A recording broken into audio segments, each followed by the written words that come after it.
All right, good morning, everybody. Good morning. I am Terry Gerken. I'm the president here at the National Academy of Public Administration, and I am pleased to welcome you for what promises to be a very exciting and informational and useful conversation. I think with all of the challenges facing government today, the idea of how to unleash creativity in the workforce and creating a government of innovation has never been more important. So we are very excited to present this program today. And I would like to thank our sponsors, MSI, for making this possible. I just have a couple of administrative announcements this morning. First, I would like to ask that you please silence your cell phones. Get them out, make sure they're on silent. And second, we will be doing Q&A, but we are also recording today's session. And so I would ask that you wait for a microphone to ask your question. And when you do, if you would tell us your name and which organization you're from, that will help us as we do the recording. And so with that, we have a very full agenda, and I'm going to turn it over directly to Joseph Christoff, Senior Vice President of MSI, for his welcoming remarks. Thanks so much. As Terry said, I'm Joseph Christoff from MSI, Management Systems International, and I want to welcome you to this joint meeting that we're having with the National Academy of Public Administration.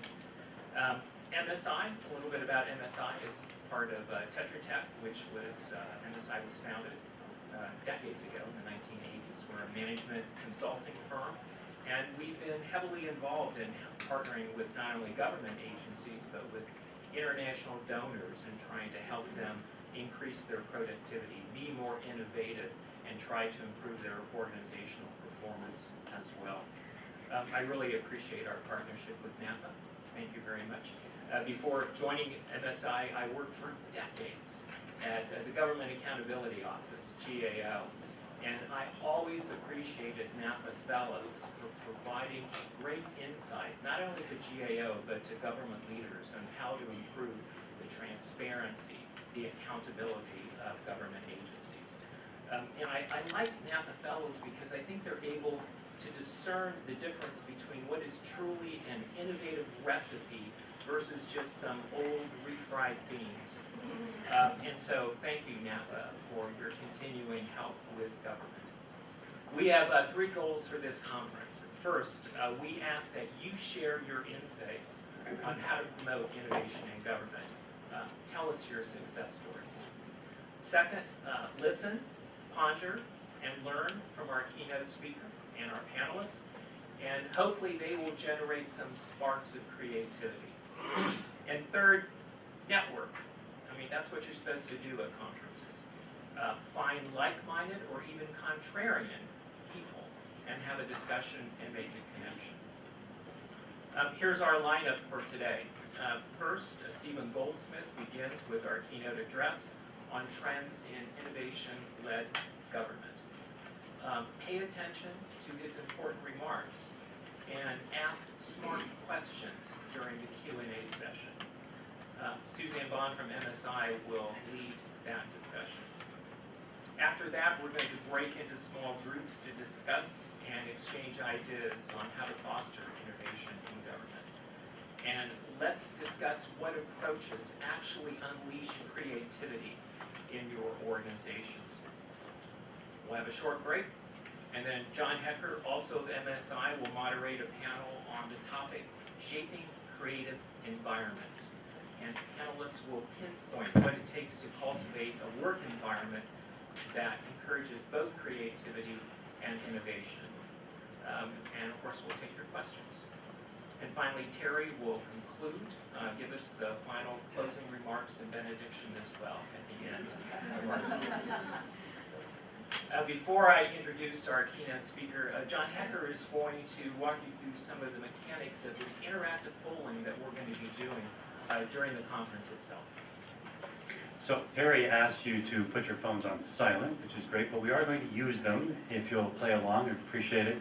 So this is a site you can go to, and we can collectively see how everybody responds. So if you can get on your smartphone and go to this website, which as soon as Shannon logs in here, we can do that. So it's www.menti.com.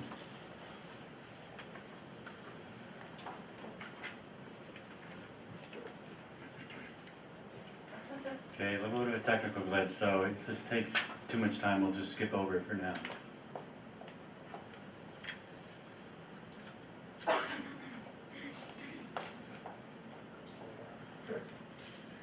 right.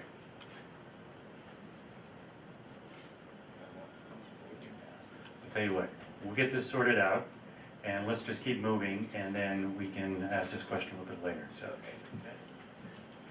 Well, man, are we here to talk about innovation and creative technology? Sorry about that. Let me introduce Stephen Goldsmith, our keynote speaker.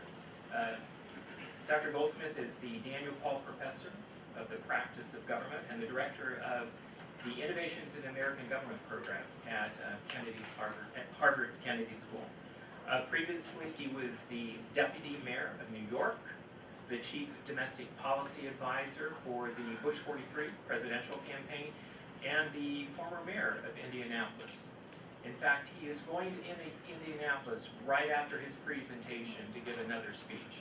So he's a very busy individual. He's also a prolific writer. Here are some of the things that he's written. The Power of Social Innovation, Governing by Network, the New Shape of the Public Sector, and Making Cities Work Through Grassroots Citizenship. And finally, the 21st Century City, Resurrecting Urban America. Please join me in welcoming Stephen Goldsmith.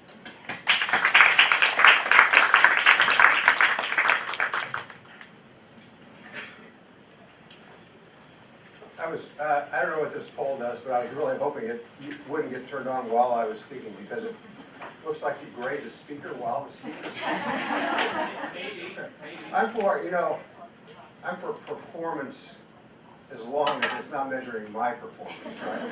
So I was chairman of the Corporation National Community Service, parent of AmeriCorps and Vista for 10 years, both under President Bush and President Obama. And I used to preach all this performance stuff. And then I remember one day somebody in the White House communicated this kind of message from the president that he expected Vista and AmeriCorps to also have performance goals. And one of the things we had talked about using volunteers for was improving high school graduation for urban kids. And we give grants for like third grade reading participation, right? So now I'm faced with this fact that the president and the OMB want to measure our performance, and we view our performance like kind of goodwill and how people feel about their third grade reading coach, right? Not high school graduation. So I've decided ever since then, performance is perfect for everybody except me, right? So don't turn this thing on. Yeah. So can you see this in the back? Okay, good, thanks.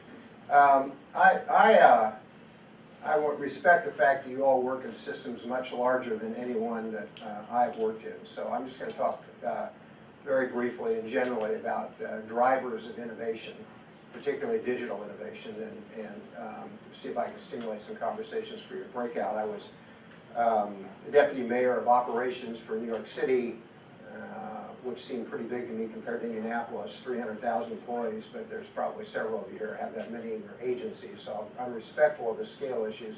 But let me begin with this. You still can see that black type? No, you can't see the black type. So, and I don't think I can, all right, so I hope we don't have too many that are in black type. Let me describe this slide for you if you're in the back. So I think that one of the largest drivers of innovation is the definition of public value. And I know this sounds pretty simplistic, but we tend to measure a lot of activities, and do those activities actually produce the public value that we identify as part of the mission of our agencies? And although the question seems obvious, it generally isn't. So I just have a couple slides up here. The pictures are when Tony Williams, who was a friend of mine, was mayor of D.C., they then and still do have had these continuing fights about the public hospital responsibilities of the D.C. government, right? So Mayor Williams got his hospital team together one day and said, what's the public value we're trying to create? And they said, well, we want to be the best public hospital in the country. And he said, I don't think that's right. I think the definition of public value is public health. right? And how does a hospital play in the production of public health, right? Should the hospital be smaller and the community clinics be larger, and what should be in the hospital and the like, right? So you can see that this question, which never has a simple answer, unlocks a lot of differences. When Linda Gibbs was deputy mayor of New York City for social services, a really outstanding person, she, prior to that, had been head of the homeless agency. So she went in one day similarly and said, you know, how do we measure our value? And they said we measure our value by the number of folks for whom we provide shelter beds. And to which she said, that feels to me a lot like that's a definition of failure. Like the definition of success is the number of people we prevent from becoming homeless. And we do need to provide shelter beds, but that's just a consequence of not getting it right on the front end, right? So, and you can go through that, or if you do it on contracting, and the small black box at the bottom is an old case I used to teach at Harvard called Oklahoma Milestones. And basically that is a situation where the state paid for disability assistance for adults, right, who had certain issues. And they used to pay, the state paid for coaches for those folks who are disabled to help them get jobs. And so they paid per number of days that the coaches provided services to the folks who had these mental issues. And so you say, well, we'll measure performance by the number of folks that you provided coaching to, and then, but after they thought about, really, the definition of public value was a job, right? It wasn't whether you were coached, it's whether the coaching produced a job, and that change in definition changed the whole administration of the agency. So I start with that. I know you all think about it, but you know, when I was mayor, I used to walk around to folks who worked for me and ask them kind of, how do you think about public value you're trying to create for the citizens of Indianapolis? And the answers tended often to be pretty myopic and often activity-based, right? And not really about the public value. So I don't want to spend too much time on it, but I think this question, more than any, unlocks a lot of innovation. So the next thing, just to kind of put this out here, so this is a conversation today about innovation with a large dose of technology, but you know, there's all sorts of ways to think about innovation. And today, across most major U.S. cities, every mayor in the country says he or she is innovative, right? I mean, the word innovation is like platform, is the word of the day, right? So it can mean different things, but just to kind of reflect on this, many of those cities have innovation offices attached to the chief executive's office. And that model was really based on an older model in the cabinet agency in the UK, right, where the cabinet agency had an innovations team, an innovations delivery team. And it was thought of more as an internal consultant, right, that would work with the different cabinet agencies to kind of unlock the innovation. I've had one of those in Indianapolis, and Mayor Bloomberg had a couple of those in New York City, and they were groups that challenged the thinking of the agency, did deep data evaluations of the agencies and challenged their thinking. Another way to, I mean, the broadest way, maybe it's not disruptive and fancy and worth a lot of headlines, but the largest reservoir of innovation in any governmental organization is its employees, right? The everyday work of the everyday employee, and those folks have ideas about how to make their job better. They all do, right? And the question is, how does that get up to a little bit up higher in the system? How do you unlock that? What virtual tools do you use? So another way to think about this is employee empowerment at the local level. Denver's Peak Academy, which teaches empowerment and Lean Six Sigma to thousands of employees, is a great example.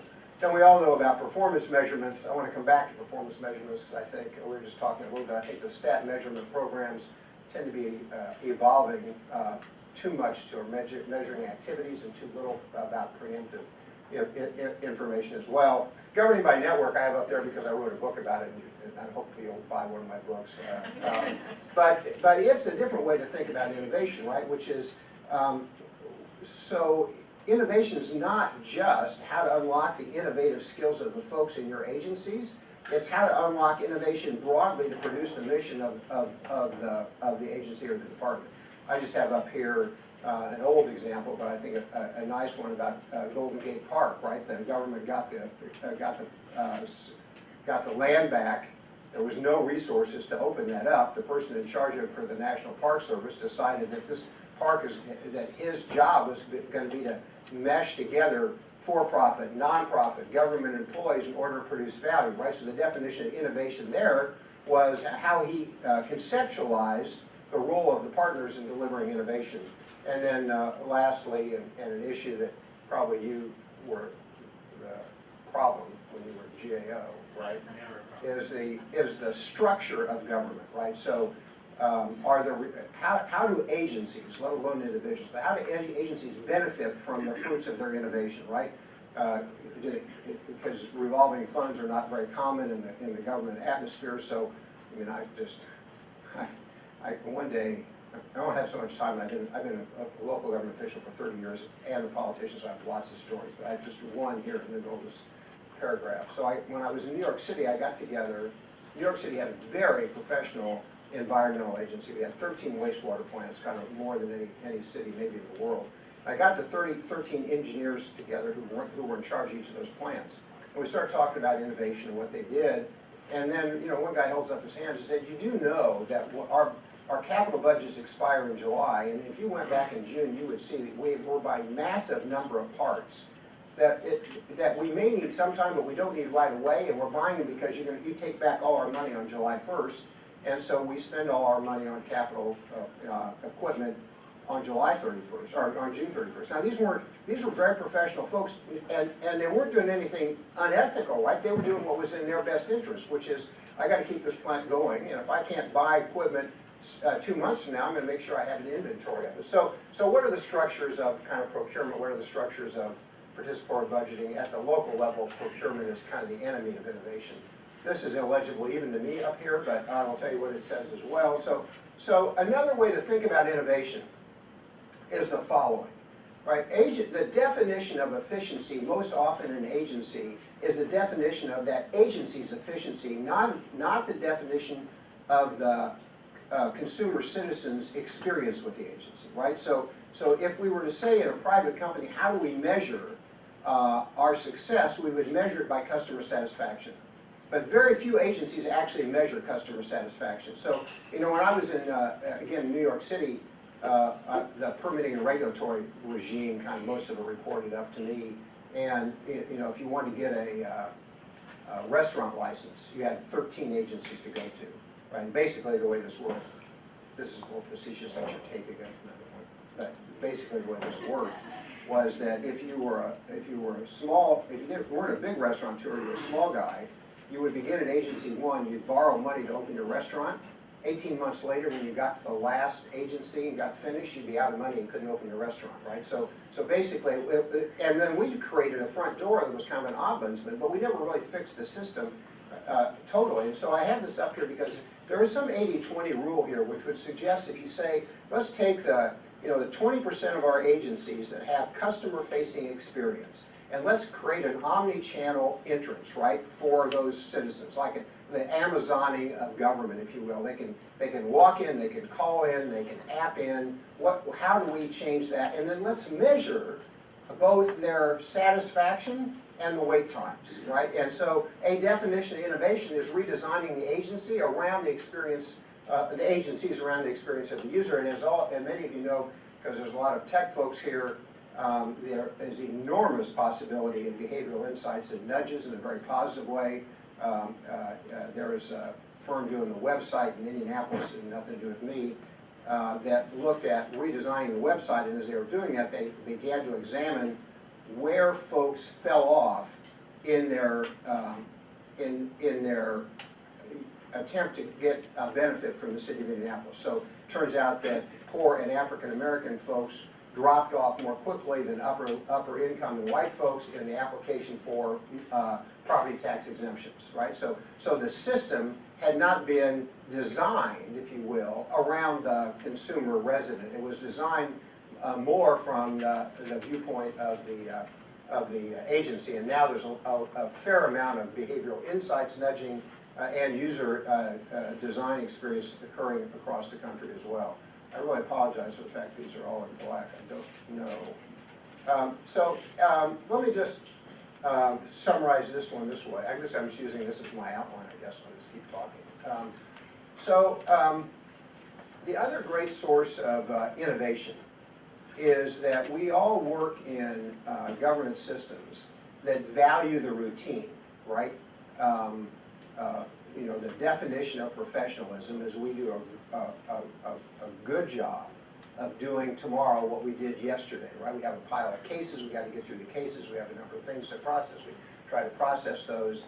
This is the way government, a well-designed government was set up, right? So because we began, you know, 100 plus years ago with Tammany Hall and corruption at the local level, and to resolve that corruption, right, we passed these systems, procurement and IT and hiring, right, so that, you know, mayors and federal officials couldn't kind of hire their buddies. And so we created this system that said the way we're going to prevent the abuse of discretion is by preventing the use of discretion, right? So if you're bad, we're going to make it difficult for you to be bad, but if you're good, we're going to make it impossible for you to be really good, because we're going to push everybody to the center, and they're going to manage a set of routines. So, and I first saw this in New York City when I went to visit the fire department shortly after I was appointed deputy mayor, and said, you know, I like to talk to the guys, men and women who inspect buildings. And we had this conversation, and I said, how many buildings are you supposed to inspect a year? And they said 450,000. I said, how many do you inspect? And they said about 300,000. And I said, how do you do this? And they said, well, we start at one, and we go as far as we can, and then 2 years over, and we go back and start again. So, and obviously, since you all are a data-driven innovation group, you realized immediately that that's not the way we should work, right? So, and subsequently, actually, there was a fire where a family of 5 died in a building that had been inspected but not remediated.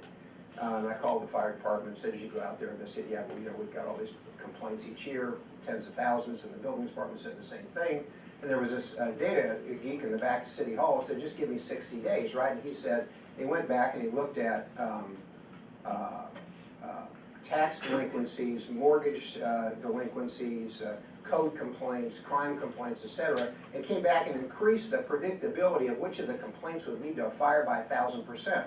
So we then took that group of complaints that were predicted to lead to a fire and assigned them to teams, a fire and building inspector to go visit, right? You can do that in almost anything that government does, food inspections or fire inspections or child abuse redeploying, or parole or probation, right? Which parolees or probationers need what sorts of services. So the basic message up here is predictive analytics, root cause analytics are ways for us to really unlock innovation, because nobody here has too many resources, right? No agency has too much money. So the question is how to repurpose the money to create the biggest impact. Well, the most innovative thing we can do is use predictive analytics, root cause analytics, identify which folks are going to be most helped by the labor and resources in our agencies, and work on those. Think about this as TSA pre-check applied to whatever, right? So we're going to fast track this group in order to use our resources on this group. You can think about it the same way that you would, those of you who are working on kind of chatbots, right? You know, the New York City 311, 30 million calls a year. You know, honestly, 70% of those could be answered by a bot. And those employees would not be laid off. They would be assigned to actually solve the problems of the 30% of the people who had more complex problems. So part of this is then to write that this is a great time if you're a public employee. Not sometimes, some ways it's a horrible time. It's a great time if you're a public employee and you want to solve problems, because now we have the ability to use data to solve problems as contrasted to the way we used to use data, which was the definition of performance was compliance, right? It wasn't innovation for problem solving, it was compliance. So we have ways to do that now. And the same is true of accountability. I'm trying to think about the following. So we have supervisors, you know, big piles of case files on their desk. They're supposed to look through it and figure out which of their employees are doing the right thing or the wrong thing. I don't know why we're not using some sort of machine learning to read and evaluate the sentiment and decision making of our employees, not for purposes of reprimanding them, but for purposes of training them, right? Which police officers or child welfare workers at the local level use one set of words for black kids and one sort of words for white kids, right? Or white young adults and not, right? So how do we evaluate the sentiment? How do we evaluate which food inspector is writing 4x times the number of infractions or 0 of the rest of them, right? So so if we think about analytics and if we think about innovation, one great innovation is to improve the quality of the public performance and provide the skills as well. And in that regard, I think this is, to me, the most exciting things for,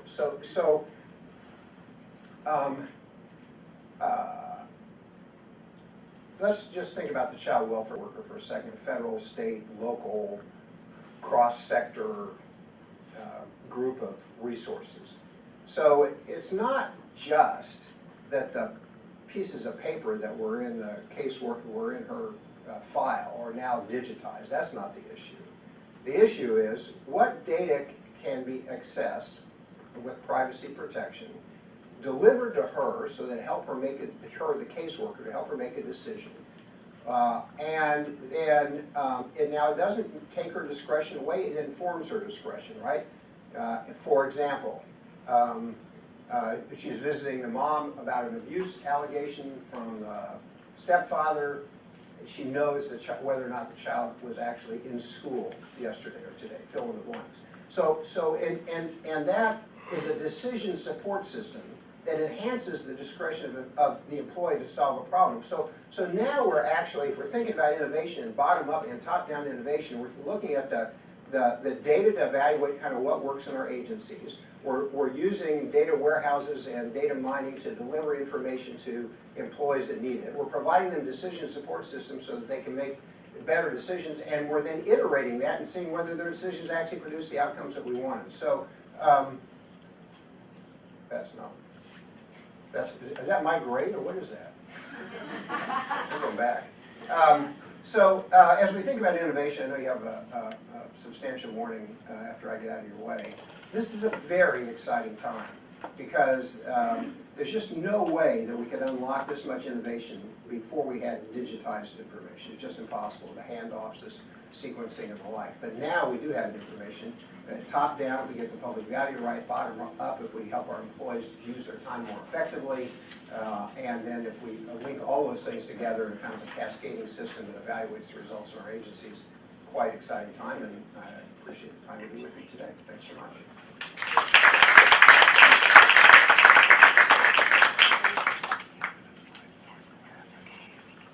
I think I'll stay, because I don't trust the folks in the back are frowning at me more than people in the front.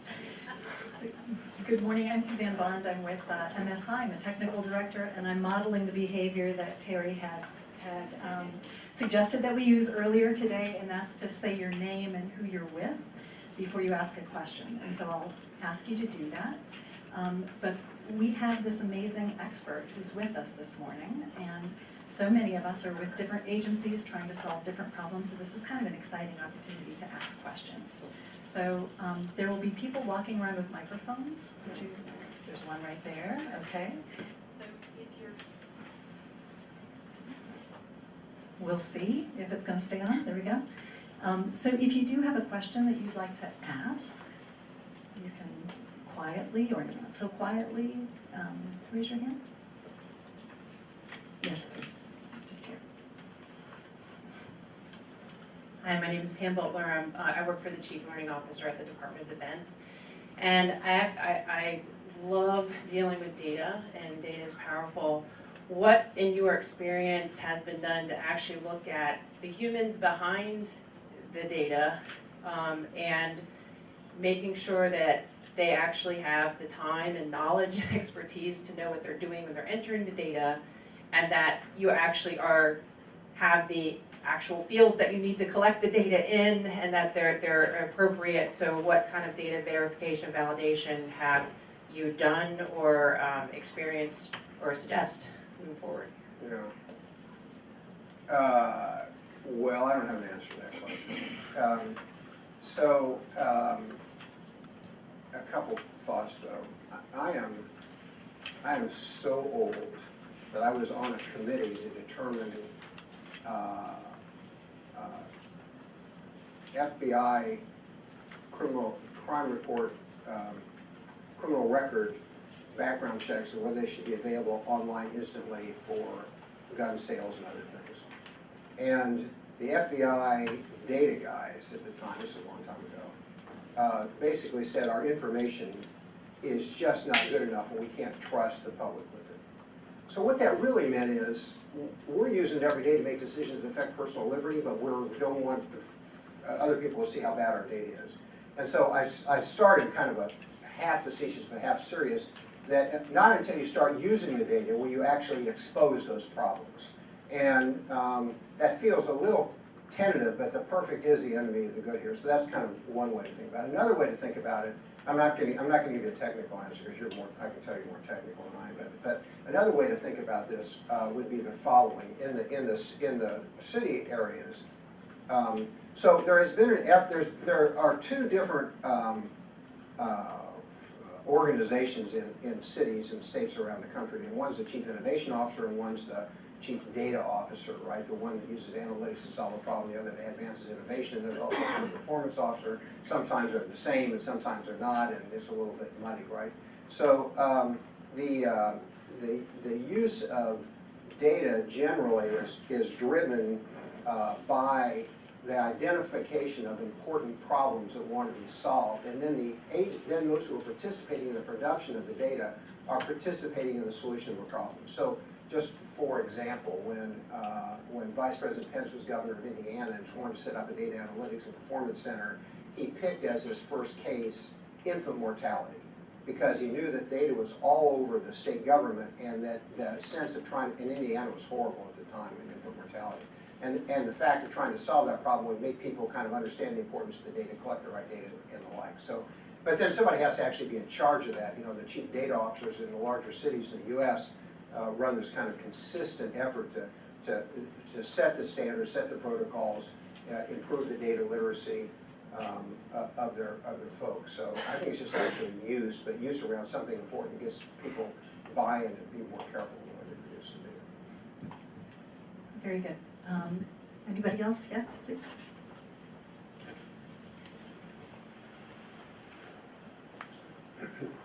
Hi, I'm Jennifer Hughes. I'm actually a project director here at Napa, but I spent a very long time in Montgomery County, Maryland. So I too am a local government official, or former one. And my entire career at the local level, I was always trying to, in fact, get people to be accountable through data.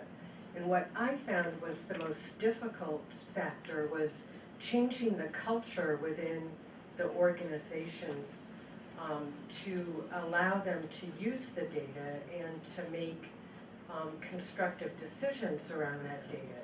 And so much of it was tied to the attitude of the leader within the organization. So I wonder if you can speak to that and how you dealt with that as the mayor, when I'm sure you had to deal with a variety of willingness to use data. Well, I mean, your question raises your last two questions raise 20 obstacles to my presentation.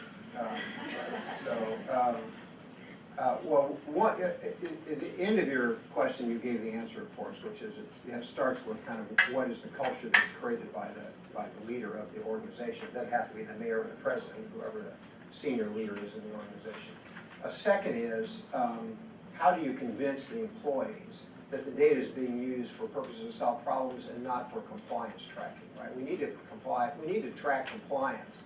But if the whole culture in the agency is we're a zero defect organization. So I had this indirect conversation with President Obama. I don't suggest it was direct, or it was kind of a person between, but he set up a social impact bond fund when he became president. That wasn't the name of it, but that's what it was.